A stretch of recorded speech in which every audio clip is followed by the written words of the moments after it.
morning. Okay. Today in this class, I'm going to start this business law, that is Sale of Goods Act of 1930. Okay, this is very, very important when we go for law. Okay, Sale of Goods Act.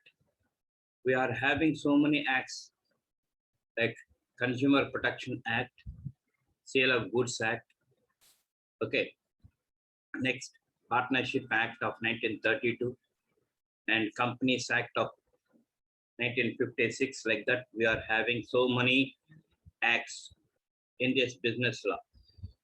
And one of the important laws, one of the important acts are nothing but the Sale of Goods Act. And this Sale of Goods Act, it was established in 1930. And what is this Sale of Goods, Contract of Sale of Goods Act?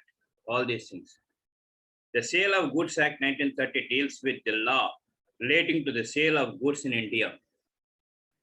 The terms goods means every kind of movable property other than money and auctionable claims. This is about the things.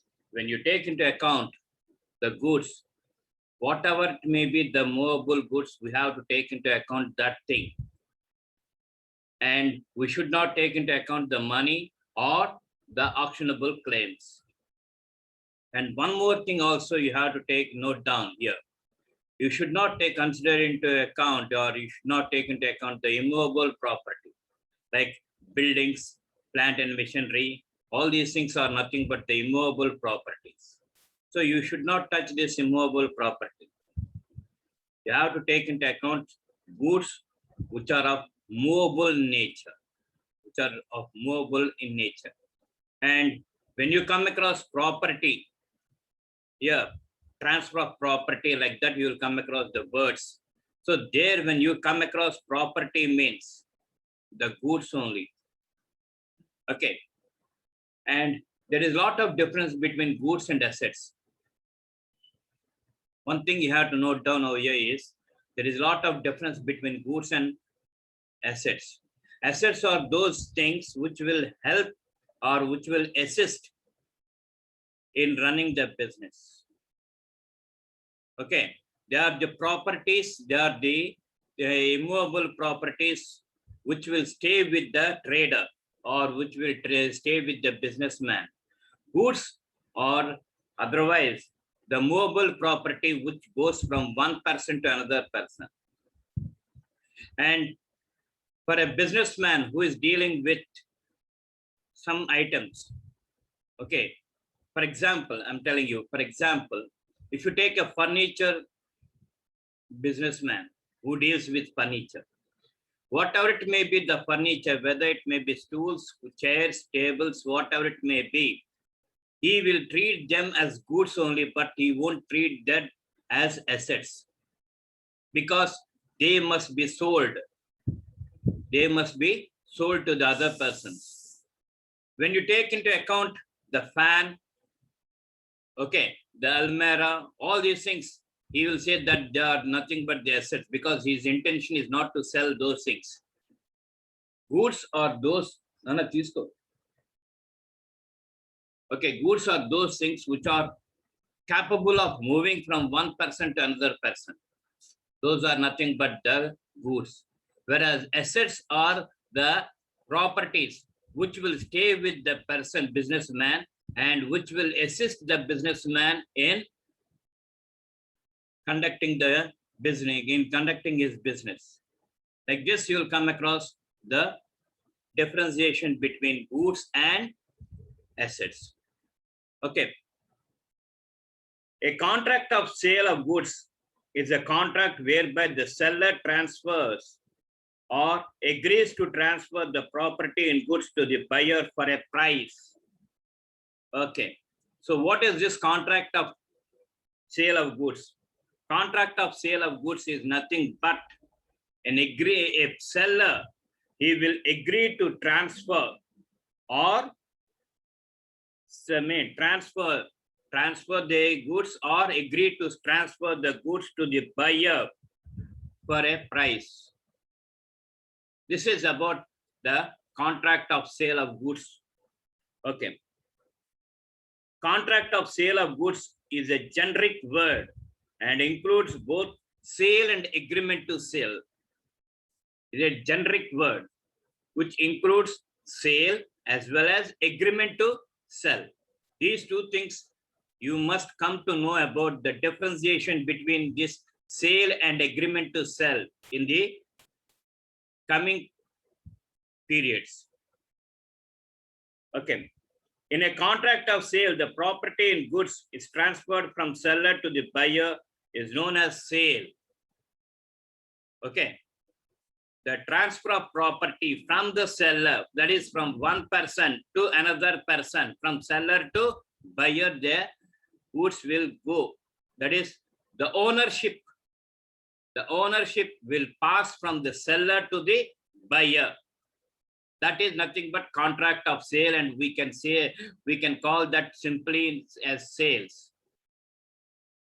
And when transfer of property and goods is to take place at a future date or subjected to some conditions thereafter to be fulfilled, is called an agreement to sell. See, there is a lot of difference. When you go for sale, then and there itself you will come across the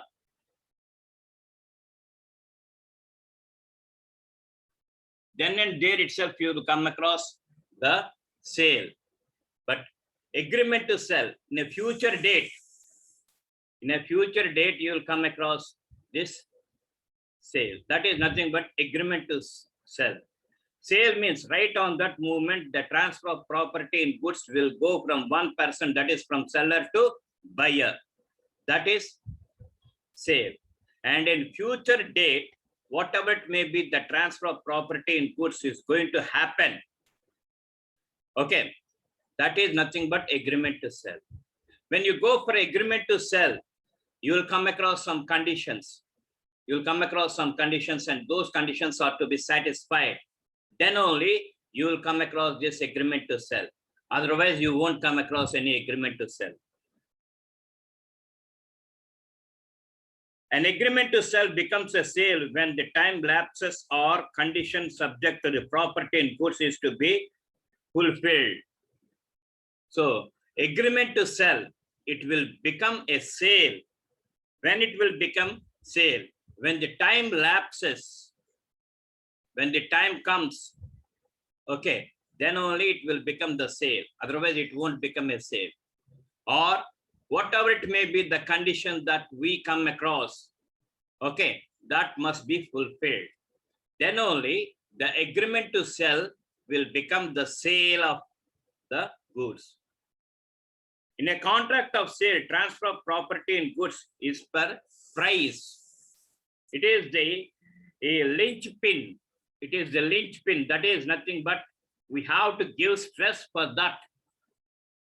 Unless otherwise there is no price, you cannot transfer any property in goods from one person to another person. So that's why it is nothing but the linchpin. Where property means the general property in goods, but not a specific property. Okay, I told you already that. Here, property means general property in goods, but not a specific property. You should not take into account a specific property.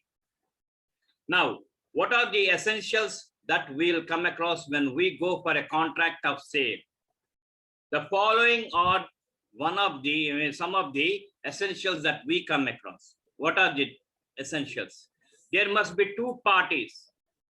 There must be two parties. That is the buyer and the seller. These two people, they must be there. If these two people, if they are not there, or if any one of them are there, we can say that it is not a sale or contract of sale. That is, in one word, one person, he won't sell for himself. One person, he won't sell for himself. There must be some person to whom he has to sell. And similarly, He must buy from that person whatever he wants. And here, price is the main important thing. He has to take the price and he has to pay the price. Whatever it may be, the price is compulsory. Mind it. Next, goods. Okay, goods. There must be some goods in which transfer from seller to buyer must present. In other words, there must be movable goods apart from immovable goods. I told you already in the beginning. When you are taking into account goods means there must be movable goods, but there should not be any immovable goods. Okay, there should be movable goods only. There should not be immovable goods. And moreover, the goods must be in a position to transfer. They must be in a position to transfer. So what do you mean by this? Suppose when you are having, one example, suppose you are having some mangoes, and when you want to sell them to other persons, to the buyers, okay, they should be in good condition. Okay, when you are going to transfer the goods to other persons, when you are going to sell the goods to other persons, they must be in a good position. Okay, those goods should not be rotten. They should not be spoiled. Okay, whenever you come across the goods or the commodities, whatever it may be, when they are in good condition, then only the transfer of property can be done. Okay, suppose if they are not in good condition, you won't come across any transfer of property. Okay, next, price. It is most important thing that you will come across. Unless otherwise there is no price, there is no value for the goods, you won't come across any sale of goods. So that's why, okay, it was in the above case, I told you in the earlier time, it is nothing but the linchpin. It is nothing but the linchpin. Price is nothing but the linchpin. Okay, and it must present.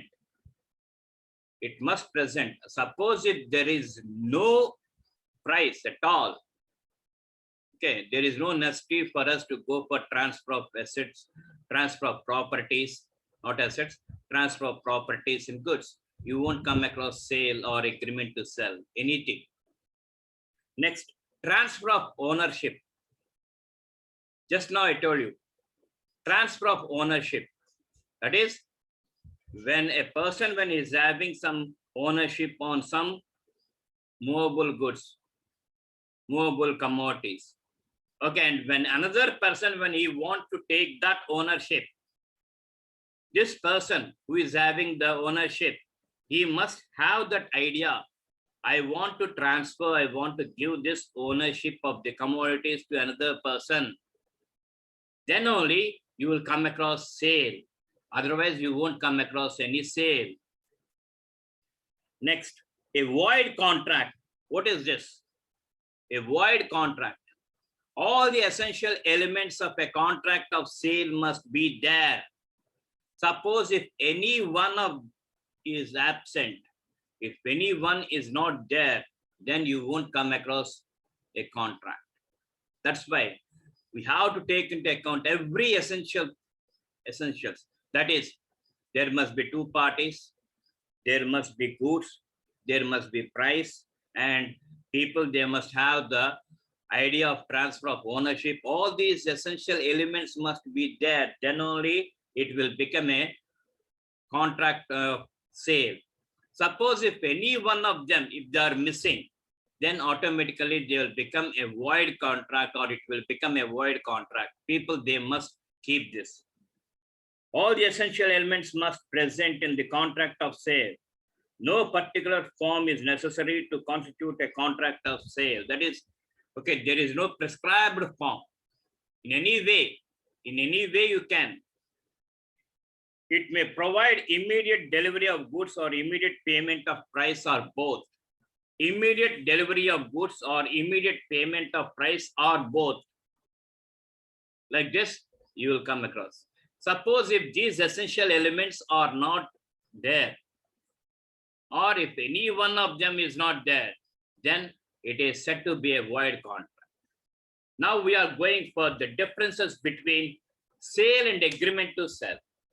Okay, you will come across 9 differences, please. Okay, 9 differences. What are the 9 differences that we come across between sale and agreement to sell? First one is transfer of property. When you go for sale, the property will be transferred from one person to another person immediately, right on that moment. But when you go for agreement to sell, okay, the ownership or the transfer of property will be in future period, or when some of the conditions, whatever it may be, the person wants to satisfy, they must be fulfilled or they must be satisfied. Then only you will come across agreement to sell. Just one thing I am going to tell you is, just by the words itself, you can see the difference between sale and agreement to sell. Sale means right on that moment you will come across. Agreement to sell, tomorrow or after 10 days or after 15 days, I am planning to sell these goods. Like that, if any person says, it is nothing but agreement to sell. Okay, that is the thing that you have to keep in mind. The property and goods passes from seller to buyer immediately, so that the seller is no more the owner of the goods. Okay, it should go immediately. The transfer of property or transfer of ownership must go immediately. Okay, now when you go for agreement to sell, the transfer of property in the goods is to take place at future time or subjected to certain conditions to be fulfilled. Already I told you. Next. Okay, this is about the first difference. Next difference is, okay, nature of contract. Nature of contract. When you go for sale, it is nothing but an executed contract. Executed, already completed, executed contract. When you go for agreement to sell, it is nothing but an executory contract. It's going to be. When it is going to be, we don't know that. Okay, so it is executory contract. Now, risk of loss. Third one is, what is the risk of loss? When you go for sale and agreement to sell, mind it, you will come across the risk of loss. And how the risk of loss will be. If the goods are destroyed, the loss falls on the buyer, even though goods are in the position of the seller. If the goods are destroyed, the loss falls on the buyer, even though the goods are in the position of the seller. For example, A purchased some goods from B. B is the seller and A is the buyer. And when he purchases the goods, it is better for A to take them along with him. No, you please keep this with you, and in a later time I'm going to come and I'm going to take. Suppose if he says like that, what the B person will do? Okay, fine, you please keep them here. Okay, like that he will keep the goods aside. And when the buyer, that is A, when he comes after some time, that is, say for example, after 3 days or 4 days or 5 days, after that, if he go to take the goods. Meanwhile, if the goods are destroyed, okay, then the risk of loss, it will be borne by the buyer. It will be borne by the buyer. That's why it falls on the buyer. Okay, because already payment was made. You yourself, you told that to keep the goods over there. So I kept the goods. Why should I touch? And automatically some damage occurred. So the loss must be borne by the buyer, but not by the seller in case of sale. if you go for agreement to sell, the risk of loss must be borne by the seller only. Okay. If the goods are destroyed, the loss falls on seller even though the goods are with the buyer. Okay. The buyer, he will take the goods. The buyer, he will take the goods. And if there is any damage, the risk of loss will be on the seller only, but not on the buyer. That is the difference between sale and agreement to sell. Next, consequences of breach. Breach means breakdown. Okay, when the buyer and seller, when they come together, and automatically you will come across a contract between buyer and seller. Suppose if there is a breakdown of the contract, then what are the consequences for sale and agreement to sell? Okay, if the buyer fails to pay the price of the goods, or if there is a breach of contract by the buyer, the seller can sue for the price. If the buyer, if he is not paying the price, or okay, if there is a breakdown of contract, okay, then the seller, he has to go for the price of the commodity or price of the goods only. Okay, but in case of agreement to sell, the seller can claim the damages. Okay, he has no authority to take into account or go for the price. He has the authority to take into account the damages, whatever it may be, the damages for the breach of contract. That damages only he can claim, but he has no right to claim the price of the commodities or goods, whatever it may be. If there is a breach of contract by the buyer, the seller can only sue for damages and not for the price. That is a thing that you will come across in agreement to sell. Next, right to resale. Right to resale. Okay, these things you will come across in your general life. But thing is, people, they have to observe that. When they observe constantly, then they can able to understand. There is no necessity for you to read all these things. Just from the real life only, they have taken this Sale of Goods Act and they have written this. Okay, suppose if you come across right to resale. Okay, when you go to a seller and when you want to purchase some goods, he will observe whether this man is intended to consume them or whether he is intended to resell that. Then and there itself will ask, sir, you are taking the goods, no doubt, I am going to give you. But thing is, tell me whether you are going to consume these goods or whether you are thinking to resell that. Like that, the seller will ask right on the face of the buyer. If the buyer says, no, okay, I'm going to consume these things, then that is different. If the buyer says, no, I'm going to resell this. Okay, resale. So there is a lot of difference, please. There is a lot of difference. We'll come across second sale. We'll call that thing as second sale. Okay, that is it. So how it will be when we go for sale and agreement to sell? The seller cannot resell the goods except in some cases. If it does so, the subsequent buyer does not acquire title to the goods. Okay. The seller cannot resell the goods except in some cases. If it does so, the subsequent buyer does not acquire title to the goods. Subsequent means next. So what do you mean by this? Please explain this. Okay, fine. A, B, and C are there. A is the seller and B is the buyer. Okay, A sold some goods to B.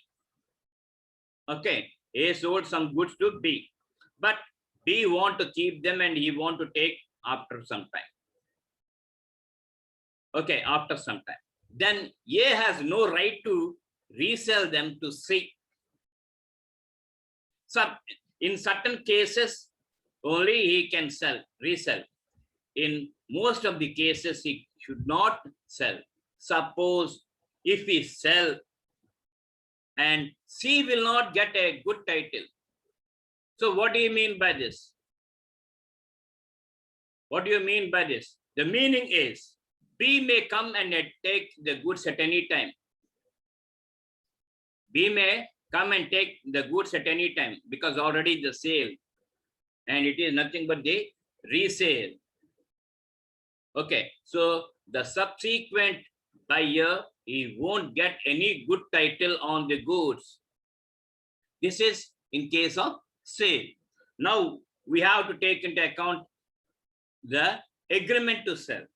In case of resale, the buyer who takes the goods for consideration and without notice of the prior agreement gets a good title. Okay. Suppose when we go for resale, okay, when we go for resale, the buyer who takes the goods for consideration, that is, C is paying the amount and he is getting the goods. Without notice of the prior of agreement gets a good title. That is previous case, A and B, there is an agreement to sell and C came and he is ready to pay the money and he want to take the goods. And if he doesn't know that there is an agreement to sell between A and B, if he doesn't know that, then C will get a good title for that. This is the difference that we come across when we go for right to resale. Next, insolvency of the buyer. This is very, very important, please. Important difference that we come across. Insolvency of the buyer. If the buyer becomes insolvent before he pay for the goods, the seller must hand over them to the official receiver. He can only claim a ratable dividend for the price of the goods. Suppose if the buyer, if he becomes insolvent, he cannot able to pay the amount. Then what the seller will do? He will hand over the goods to the official receiver and he will ask about the price of the goods, ratable dividend for the price of the goods. Only he will anticipate that and he will ask that. In case of insolvent of a buyer. This is in case of sale. When we go for agreement to sell, if the buyer becomes insolvent and has not yet paid the price, the seller is not bound to part with the goods. If the seller, if the buyer, if he won't pay the price and if he becomes insolvent, so then the seller, he won't give the goods. That's what he is telling.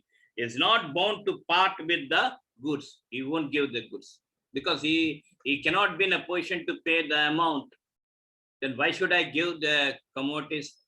If not he, I am going to sell to some other person like that. He will sell, but he won't. But in case of sale, he will hand over the goods to the official receiver and he will ask, sir, please give me the price for the goods. Like that you will come across in sale. But in agreement to sell, you won't come across that thing. Okay. Next, insolvency of a seller. In previous, just now we discussed about insolvency of a buyer. Suppose if the seller, if he becomes insolvent, insolvency of the seller.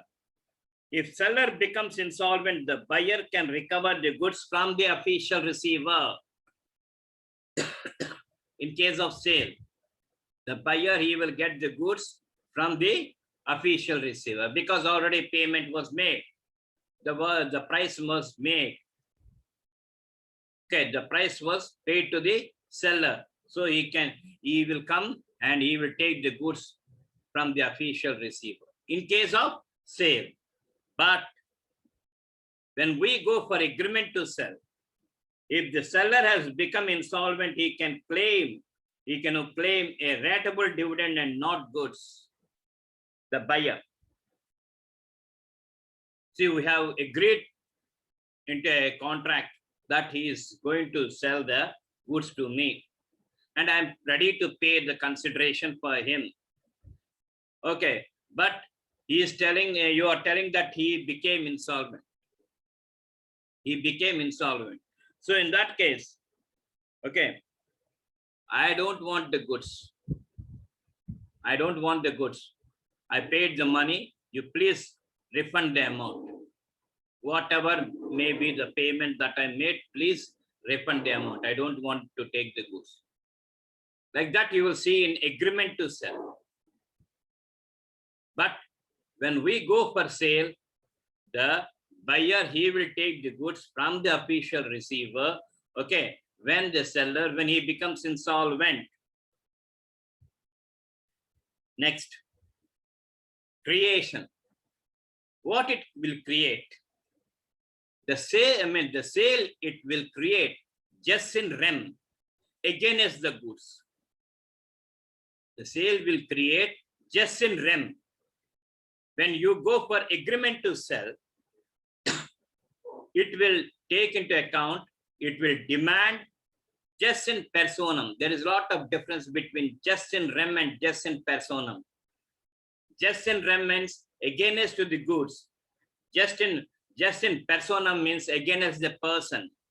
So like this, you'll come across the differentiation, and people, they must know about this. In the starting stage only, we'll tell you about what is just in rem and what is just in personam. Just in rem means claim against the goods, and just in personam means claim against the person. That is it. Next, type of goods. A sale can be only in existing or specified goods. When you go for sale, it is for the existing goods or for specified goods only. But when you go for agreement to sell, it is not that. Okay, it will take into account the future goods. Agreement to sell is mostly in case of future and contingent goods. Sometimes uncertain existing goods will also appear. This is the thing that you will come across. Okay, so these are the various differences that we come across between sale and agreement to sell, and remaining portion we will study tomorrow.